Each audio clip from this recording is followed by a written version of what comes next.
ఒక బెంగాలీ గీతం జాతీయ గీతమైంది. ఒక పంజాబీ భగత్ సింగ్ భారతదేశానికి ఒక రెవల్యూషనరీ ఐకన్.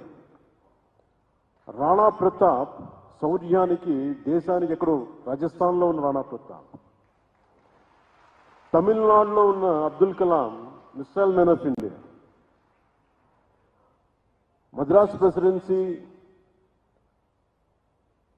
ద్రావిడ ప్రాంతంలోనున్న ఒకళ్ళు చేసిన జెండా, మువ్వెన్నెల జెండా మన భారతదేశానికి తిరంగా అయింది. ప్రతి భాష జీవ భాష. మనం మాట్లాడే తెలుగు, తమిళ్, కన్నడ, మలయాళం, వారిస, వడియా, ఏ భాషలైనా కావచ్చు, మన మాతృభాష. కానీ రాష్ట్ర భాష మటుకు హిందీ. మనం ఇంట్లో మాట్లాడుకోవడానికి మాతృభాష ఉంది, కానీ మన ఇంటి సరిహద్దులు దాటితే మనకి రాజభాష హిందీ ఉంది.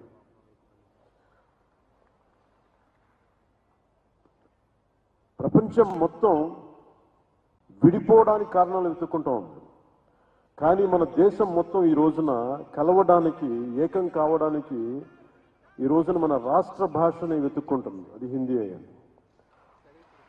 నేను అలాంటి రాష్ట్ర భాష హిందీని నేను స్వాగతిస్తున్నాను.